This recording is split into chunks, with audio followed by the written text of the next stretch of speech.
crois que le plus bel endroit pour la résurrection, c'est bien le pilier à chorale, parce qu'après, il y a... Ce matin-là, des discussions vont bon train dans la nef de l'imposante église de Gimont. Voilà. Mais c'est pas sûr qu'il y ait davantage... Il y est question de l'accrochage du futur chemin de croix. Les stations actuelles datent des années 70 et à l'époque, elles avaient été installées pour remplacer le chemin original qui, lui, avait été volé. C'est exceptionnel en ce sens que tout le monde, ou à peu près, était mécontent de ce chemin de croix provisoire. Tout est parti de là parce que c'est pas très lisible. Mais de surcroît, la paroisse va bientôt pouvoir s'enorgueillir, et ce n'est pas péché, de présenter un travail original. On a commencé à partir de catalogues. Il existe des catalogues de chemins de croix qui sont fabriqués en Italie, etc. On a regardé, bon, ça n'a pas emballé beaucoup de monde. Et puis une personne a dit, mais on a un artiste local sur Gimont, Cédric Lavaux-Pin, il est de Gimont, pourquoi on ne demanderait pas à quelqu'un d'ici de faire un chemin de croix? Une idée qui va elle-même faire son chemin, très vite. Fin 2011, une souscription est lancée. Janvier 2012, le travail du peintre peut commencer. 15 tableaux, 15 nouvelles stations vont changer le visage de la nef.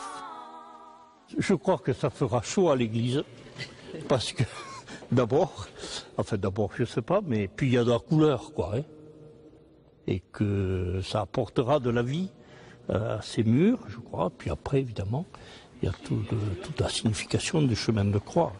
Un travail inhabituel pour l'artiste, mais une belle aventure. En tant qu'enfant de Gimont, il y avait un double plaisir.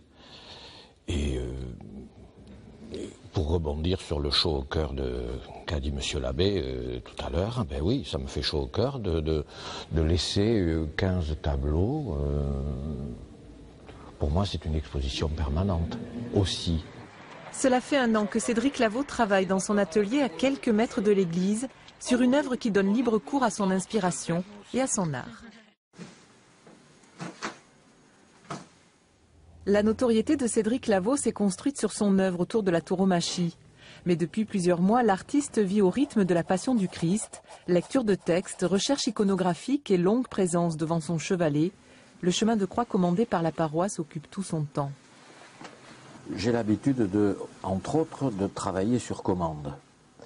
Donc, c'est une commande, j'allais dire, presque comme une autre. Il faut s'adapter au sujet. L'histoire de Jésus, pour ne rester que là, elle est quand même étonnante, fascinante.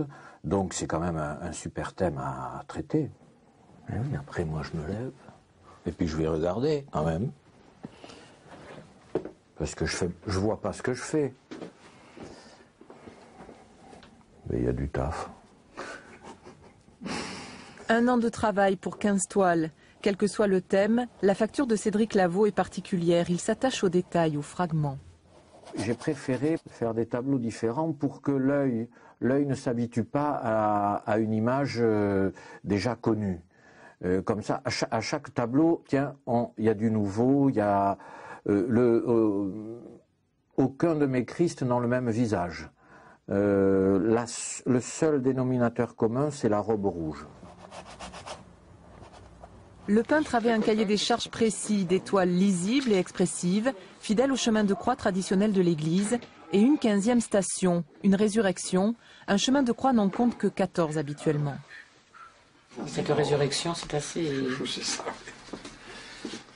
extraordinaire. Personne n'a vu ça encore.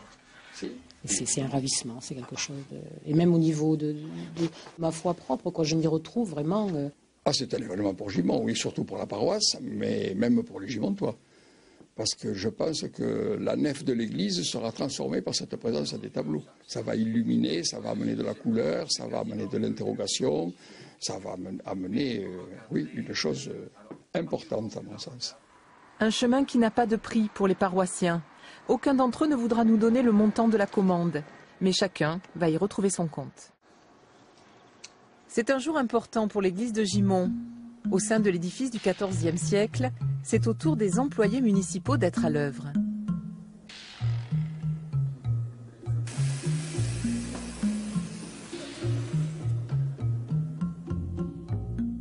Les anciennes stations sont enfin retirées pour laisser la place aux nouvelles. Je suis très satisfait. très très satisfait parce que je trouve que ça prend du sens, que ça donne du sens surtout. Mais l'accrochage du chemin de croix est plus difficile qu'il n'y paraît à cause de la perspective. Et ensuite, là, je vois pas bien, mais c'est pas très... On suit les faces de ces piliers. Et je sais pas, ça chahute un peu, je trouve. La difficulté relève de la disposition choisie par le peintre sur des piliers où se succèdent rondeurs et arêtes. J'avais souhaité ne pas faire un rythme régulier, comme on le fait traditionnellement. C'est pour ça que j'en isole un et puis tout d'un coup j'en regroupe 3. Mais le problème, c'est la configuration, l'architecture de l'église. Au final, chaque tableau trouvera sa place. En ce dimanche, les paroissiens réunis à l'église ne sont pas là pour célébrer la messe. Les donateurs sont invités à l'inauguration du chemin de croix. L'évêque d'Auch a également fait le déplacement. Lorsque j'ai vu la disposition telle qu'elle était faite, qui m'a réjoui, parce que je me suis dit, c'est quelqu'un qui a compris de l'intérieur l'événement de la Passion. Qu'on soit croyant ou pas croyant, je crois qu'il y a en chaque être humain une dimension spirituelle qui nous dépasse infiniment. De l'atelier au mur de l'église, petit à petit les toiles échappent à leur créateur. Elles sont un peu de chacun, tous ceux qui ont participé à leur histoire. Je suis né à Gimont et j'ai été baptisé dans cette église et j'avais à cœur de laisser un petit souvenir avant que je m'en aille. Voilà. Je suis ravi pour les Gimontois et pour les paroissiens. Parce que ce sont des choses qui vont rester toute leur vie. On est fiers. On est fiers de toi, papa. On l'a toujours été, mais c'est vrai que c'est exceptionnel. Ça restera à vie et c'est énorme pour lui. Les tableaux sont devenus des stations. Elles ne sont pas là que pour le décor. Elles doivent aussi être initiatiques pour les chrétiens. C'était une des demandes du cahier des charges donné aux peintres. Le chemin de croix doit être lisible par tous et notamment par les enfants. En ce vendredi saint, découvrir la Passion du Christ fait partie de l'enseignement catholique que reçoivent ces élèves d'une école privée. Et comme l'évêque d'Auch est venu célébrer la messe, ils ont l'occasion de pouvoir en parler avec lui. Ce chemin de croix, tu l'aurais inventé comment? Moi, je l'aurais fait d'une autre manière parce que je dessine beaucoup moins bien que ça. Ah oui, ah oui. Et je ne peux pas imaginer des images pareilles. Ah. Et les couleurs, tu aurais mis des couleurs aussi vives? Non, couleur plus triste. Qu'est-ce que tu aurais mis comme couleur? Un peu moins vive. Un peu moins vive. Il entre dans le mystère même de ce qu'il essaye d'exprimer et ce qu'il traduit, j'estime, moi, pour ce qui me concerne, d'une manière remarquable dans cette œuvre qu'il a réalisée. Parce que... Monseigneur Gardès a fait le déplacement pour bénir le chemin de croix. Le public venu assister à l'office découvre les nouvelles stations. Quand on rentre dans l'église, qui est une église quand même très très sombre, du fait qu'il y a des tons magnifiques, ça attire la lumière. C'est ce qui est très important pour les gens qui viennent prier aussi. Tu nous as précédés sur le chemin qui conduit à la gloire. Daigne bénir ce chemin de croix. Le moment est solennel, particulièrement pour le peintre. Voir son œuvre ainsi consacrée, même lorsqu'on est incroyant, ne peut pas laisser indifférent. Mes propres tableaux qui sont bénis par un ecclésiastique, ça fait drôle. Ce qui est sûr, c'est que normalement, ils sont accrochés pour un bon bout de temps et je partirai avant. Alors ça aussi, ça fait ça.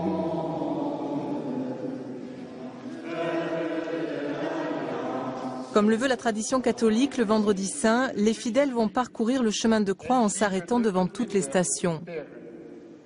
Pardonne-leur, car ils ne savent pas ce qu'ils font.